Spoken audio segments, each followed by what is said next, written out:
Muy buenos días, doctor. Este es el grupo número 6, integrados por García Coy Dilan, Velázquez Lago Saskia, Rincones Morales Raquel y quien les habla Patrick Loor. Bueno, voy a empezar hablando un poco sobre lo que lo que es el proceso de la chatarrización de los bienes públicos del Estado. Esta nos dice que son actividades que generan desechos peligrosos que están regulados dentro del texto unificado de legislación secundaria de los medio ambiente, más conocido como TUSLMA. Este establece normas específicas para la gestión ambiental, incluyendo la gestión de residuos peligrosos y estos mismos asimismo controlan las actividades que pueden causar impactos ambientales significativos. Como podemos ver aquí en la imagen, tenemos en el centro todo lo que es el estado de transferencia y se va desplazando desde lo que son las chatarras, que contiene el 1,8%, lo que son las chatarras orgánicas, 53,2%, el plástico, 15,5%, el vidrio contiene un 2%, el papel y el cartón, un 12% y así sucesivamente. En la siguiente diapositiva podemos ver los artículos. Artículo 124, que es la disposición final de desechos peligrosos. Este se requiere celdas o rellenos de seguridad con permisos ambientales. Esta nos habla más bien de la chatarrización de bienes públicos, que no se ha identificado con una información específica sobre la chatarrización de bienes públicos dentro de lo que es la TULSMA, que ya estuvimos hablando anteriormente de ese tema. Entonces, estos extractos visibles, pero las regulaciones ambientales probablemente exigen que el tipo de actividades cumplan con las normas para poder asimismo minimizar impactos negativos en el medio ambiente. Por eso también hablamos aquí sobre el artículo 91, 93, que es sobre el almacenaje de desechos peligrosos. Este prácticamente nos detalla, nos especifica las condiciones para el almacenamiento y el etiquetado de desechos peligrosos que nosotros podamos contener.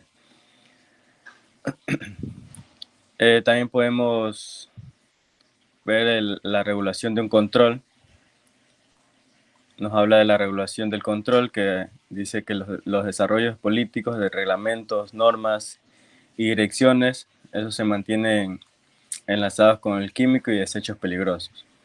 Como podemos ver aquí en la imagen, podemos ver las características base de los residuos peligrosos. Tenemos lo que son los inflamables, los corrosivos, los reactivos y los tóxicos. En cuanto a los inflamables, estos pueden generar incendios, como ya los conocemos. Los corrosivos son capaces de corroer los metales. Los reactivos pueden ocasionar explosiones o gases tóxicos, pueden expulsar gases tóxicos para el medio ambiente, incluso para los seres humanos. Y los tóxicos son dañinos cuando se ingieren o se absorben. Asimismo, la siguiente diapositiva, también tenemos el artículo 125, que son en lugares de disposición final. Este nos especifica, nos aclara que solo se permite la disposición en sitios autorizados por la autoridad del medio ambiente. O sea, esto no quiere decir que no en todo lugar podemos utilizar estos desechos peligrosos que pueden ser muy tóxicos para el medio ambiente. También nos habla del artículo 79, la definición de desechos peligrosos. Incluyen desechos sólidos, líquidos y gaseosos, de todas características. Son peligrosos y corrosivos, tóxicos, inflamables, como lo estuve mencionando anteriormente. Conocemos que hay licencias ambientales, que es obligatorio tener licencias específicas para las actividades como el transporte, el manejo de materiales peligrosos. Como podemos ver aquí, un claro ejemplo de los camiones que llevan eh, gas inflamable que no se puede mantener cerca de algún tipo de fósforo porque sería muy letal y peligroso. Y esa persona debería tener una licencia ambiental que le permita manejar ese tipo de transporte. También tenemos lo que son los inventarios y el monitoreo, que se mantiene un inventario nacional sobre la generación de desechos peligrosos y asimismo el seguimiento de estos planes de manejo en los residuos. Tenemos también el cumplimiento de convenios internacionales. Esto no es como quien dice que existe porque sí, sino que esos son convenios que se mantienen y se va evaluando el cumplimiento de estas obligaciones que se van estipulando en estos convenios nacionales o internacionales también podrían ser sobre estas sustancias químicas, sobre los desechos peligrosos, entre otras cosas. Y para finalizar tenemos la chatarrización de los bienes públicos. Vamos a hablar sobre la chatarrización de los bienes públicos, que sabemos que esta no se ha mencionado y explícitamente es un documento en donde procede la chatarrización de bienes públicos y se podrían aplicar normativas generales sobre la gestión de materiales y los desechos especiales para minimizar asimismo lo que nosotros conocemos como impactos ambientales. Muchas gracias. Muy buenos días, soy Raquel Rincones Morales y le voy a hablar sobre el manejo, el almacenamiento y disposición de los residuos peligrosos. En el artículo 19, el que explica un poco sobre lo que son los desechos peligrosos, el efecto en la que conlleva y si no se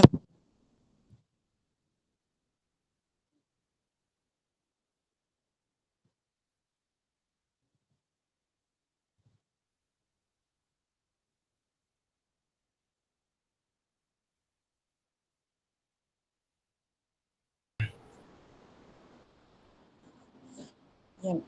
En un proceso de producción, extracción, transformación, reciclaje, utilización o consumo y que contengan alguna sustancia que tenga características corrosivas, reactivas, tóxicas, inflamables, bio, in, biológico, infecciosas, radiactivas que representen un rasgo o un riesgo para la salud humana y el medio ambiente, de acuerdo a las disposiciones legales aplicables. En el punto B tenemos lo que son aquellos que se encuentran determinados en las listas, en los listados nacionales de desechos peligrosos, a menos que no tengan ninguna de las características descritas en el documento anterior o en el punto anterior. Estos listados serán establecidos y actualizados mediante acuerdos ministeriales. Siguiente diapositiva, por favor. En el artículo 85 tenemos lo que son los gestores o prestadores de servicios para el manejo de desechos peligrosos. Constituye toda persona natural o jurídica, pública o privada, nacional o extranjera, que preste servicios de almacenamiento temporal, transporte, eliminación o disposición final de desechos peligrosos. El gestor, para tal efecto, tiene la obligación de obtener un permiso ambiental según lo establecido en este libro. Siguiente diapositiva, por favor.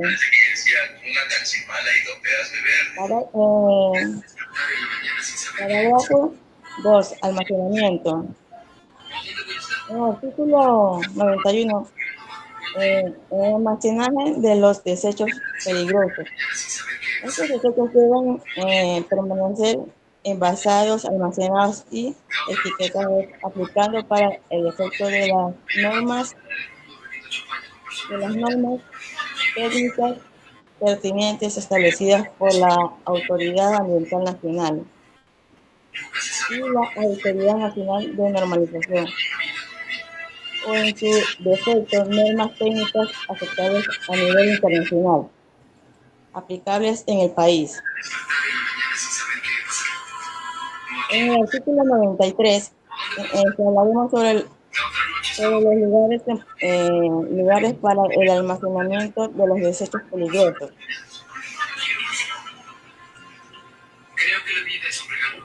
Sean lo suficientemente amplios para almacenar y manipular en forma segura los desechos peligrosos, así como contar con pasillos lo suficientemente amplios que permitan el tránsito de montacargas, tanto sean mecánicos como electrónicos o manuales. En el punto estar separados de las áreas de producción, servicios, oficinas y almacenamiento de materias primas o productos terminados. C. No almacenar desechos peligrosos con sustancias químicas o peligrosas. Obviamente mantenerlas lo suficientemente separadas. Siguiente diapositiva.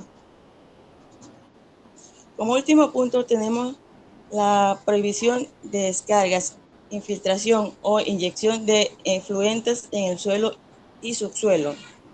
La autoridad ambiental competente vigilará que no se realice la descarga, infiltración o inyección en el suelo o en el subsuelo de efluentes, tratados o no, ya que alteran la calidad de los recursos. Se exceptúa de esta disposición a las actividades de inyección asociadas a la exploración o explotación de hidrocarburos, las cuales deben adoptar los procedimientos ambientales señalados en la normativa ambiental hidrocarburífera vigente en el país y disposiciones emitidas por la autoridad ambiental competente o pertinente en este caso. Muchas gracias.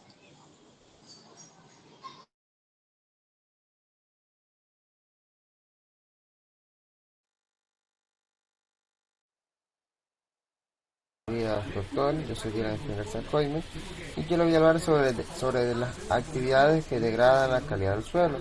Entonces, ¿qué nos dicen esto? Que según las leyes que tenemos, que todas las personas naturales, jurídicas, públicas o privadas dedicadas a la comercialización, almacenamiento o producción de químicos de hidroelectricidad, exploración y explotación hidrófera minera, bueno, entre otros, estos tienen que tomar todas las medidas pertinentes a fin de que el uso de su materia prima no vaya a afectar los sistemas de producción y también la comercialización y tratamiento, la cual no causen daños físicos y químicos biológicos al suelo, la cual estas al momento de ser evacuadas no vayan a afectar el suelo, ¿no?, que está a su alrededor, para que así en un futuro no haya daños consecuentes, ¿no?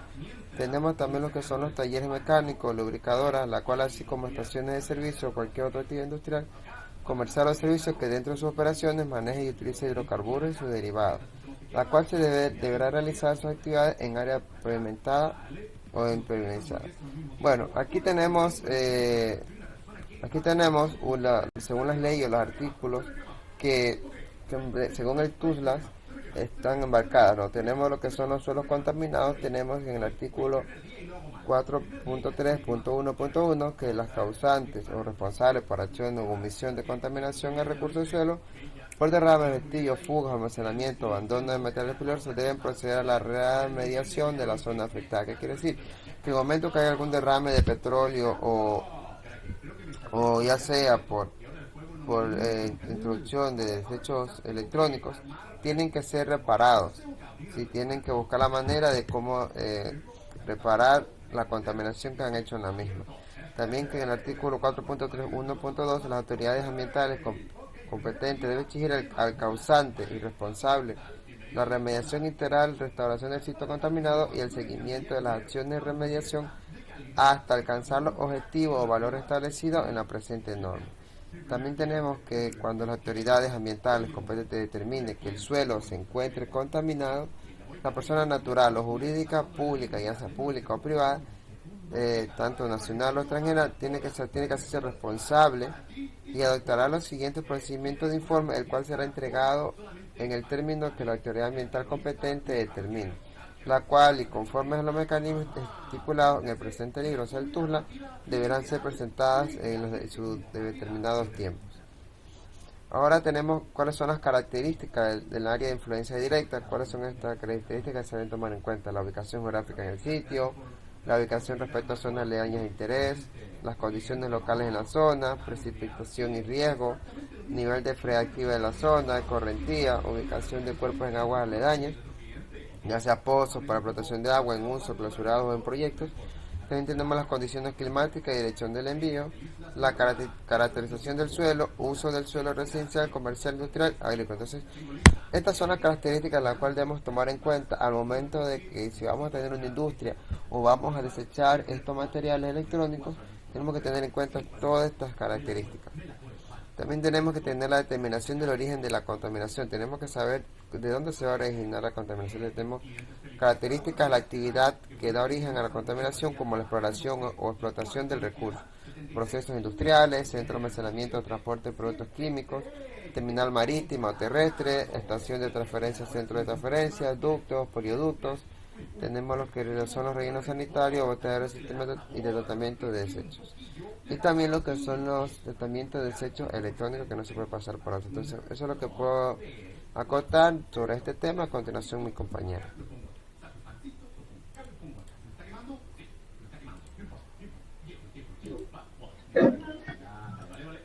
Buenos días, profesor. Yo soy Velázquez Lagosaski y voy a hablar sobre los suelos contaminados. La autoridad ambiental competente debe exigir al causante y o responsable la remediación integral y o restauración del sitio contaminado y el seguimiento de las acciones de remediación hasta alcanzar los objetivos o valores establecidos en la presente norma. Lo que nos dice el numeral 4.3.1.3 nos indica que no serán consideradas como áreas degradadas o contaminadas aquellas presentes por causas naturales y en forma habitual. Alto contenido de sales solubles, de sodio, de elementos tóxicos por la flora, fauna, ecosistemas y sus interrelaciones. De fertilidad química nativa, capa de agua alta o suspendida que anule o disminuya muy notoriamente el crecimiento radicular de las plantas, que requieran riego constante o suplementario de desmonte o desmalezado. El numeral 4.3.1.4 nos indica que cuando por cualquier causa se produzcan derrames, infiltraciones, descargas o vertidas de residuos o materiales peligrosos de forma accidental sobre el suelo, áreas protegidas o ecosistemas sensibles, se debe aplicar inmediatamente medidas de seguridad y contingencia para limitar la afectación a la menor área posible y paralelamente poner en conocimiento de los hechos a la autoridad ambiental competente, aviso que debe ser ratificado por escrito dentro de las 24 siguientes horas al día que ocurrieron los hechos. Caracterización del área de influencia directa. Dentro de esta tenemos diferentes puntos, como son la ubicación geográfica del sitio, la ubicación respecto a zonas aledañadas de interés, condiciones locales de la zona, precipitación y o riesgo, es decir, frecuencia de la precipitación y riesgo, así como su cantidad. El nivel freático de la zona, escorrentía, ubicación de cuerpos de agua aledañados, pozos para explotación de agua, es decir, en uso, clausurados o en proyectos. Condiciones climáticas y dirección del viento, caracterización del suelo y por último el uso del suelo residencial, comercial, industrial y agrícola. La segunda característica tenemos lo que es la determinación del origen de la contaminación, es decir, características de la actividad que da origen a la contaminación, morfología, vegetación presente, textura, permeabilidad, composición química, física y biológica del suelo. También perfiles estratégicos del agua en estudio, planos de las instalaciones, tenemos estudios previos efectuados al área en evolución, es decir, estudios ambientales, mediciones del nivel freático, composición del suelo del área afectada, en otros. También tenemos lo que es la determinación primaria del contaminante, es decir, si el contaminante es materia prima, producto, subproducto o desecho del proceso. Tenemos también lo que es la localización de las fuentes de contaminación, es decir, puede ser superficial o subterráneo. Y por último tenemos lo que es el tiempo transcurrido desde el inicio de la contaminación y la verificación del mismo. Gracias.